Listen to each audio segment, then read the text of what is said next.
we got there and we were sitting there and somehow we still didn't feel free. Sitting in his school, still didn't feel free. Reading his book, still didn't feel free.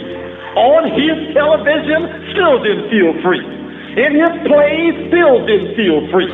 Everything we did still didn't give us the sense of being free, because we knew that something was still missing. Now, as we come to the end of this 20th century, we are in a period of real complexity, because all tangible evidence suggests we ought to be free. Ain't no chains, no plantation, no laws prohibiting you from voting for who they want you to vote for. All right. No barriers to going to whatever school you want to try to go to. Any book you want to read, you can read it.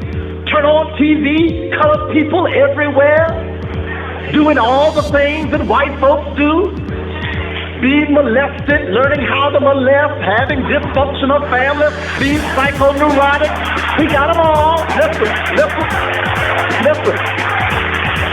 We got them all. Negroes on the Supreme Court, married to white women. So what you want? What's the complaint? What's the dissatisfaction now? We have Negro editorialists and journalists who get in the newspaper and write penetrating editorials to argue against the continued victimization, preoccupation with being victimized, because the content of the character is what really counts rather than the substantive realization that we are really free. Listen. We have right-wing conservative Republicans who tell the Negroes they ought to shut up and stop complaining. They got everything they need. They're just addicted to complaint. Complain. I'm free, you free, what you want to be. It's all there, because now it's not as tangible anymore. That's right. But the majority of folks still know something is wrong. That's right.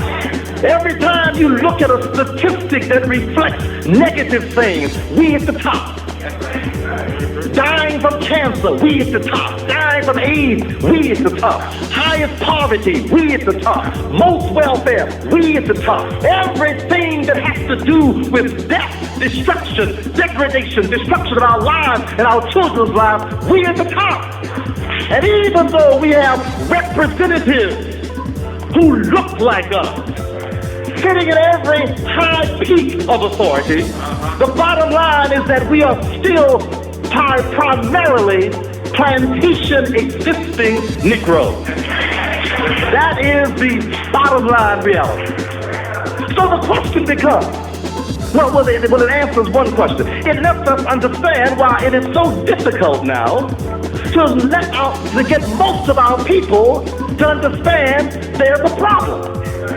Because an illusion has been created. An illusion has been created that we now are just like everybody else. So the Irish say, you know different from me.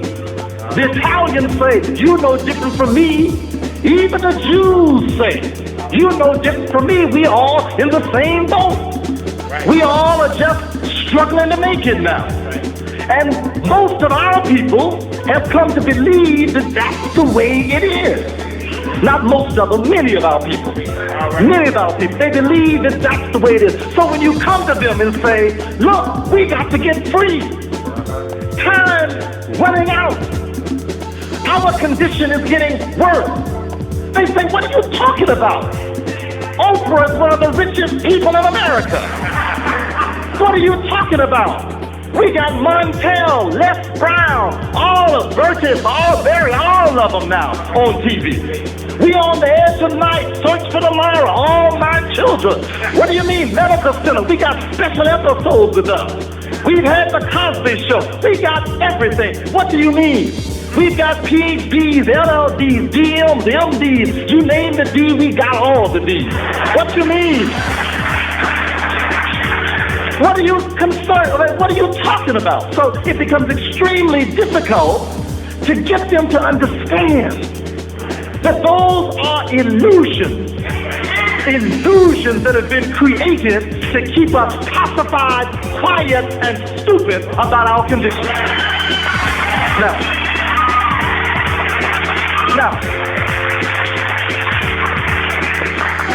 400 years of systematic conditioning has created a mental condition that no longer makes plantations necessary, no longer makes chains necessary, no longer makes dogs necessary, no longer makes segregation necessary, no longer requires any of those external circumstances. That the conditioning and the illusion has created such a situation so that you now operate in your own enslaving interest.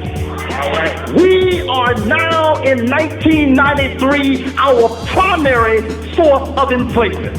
Let me say that again. Now, I know this comes difficult for some because we like to, even those of us who are fairly aware of what's happening, we like to say the white folks holding us back. I got news for you. White folks are almost powerless. They have created such a mess in this world, they can't hold themselves back anymore. Listen, their children are crazy, their families are dysfunctional, they are polluted, they are toxic, they are addicted, they're insane, and they're broke. The only thing that's keeping them working is the illusion. There's an illusion that there's still wealth in this country, even though there are trillions of dollars in debt. There's an illusion that they still have power to control only because the ones who are being controlled accept their control. There's an illusion that they still have genius and creativity only because we continue to give them authority over us in areas of genius and authority. They continue to believe they have the power of leadership only because we attribute and give them the power of leadership. I have news for you. Their power is done with. And the only reason we're in the condition we're in is because it's up here. It's up here.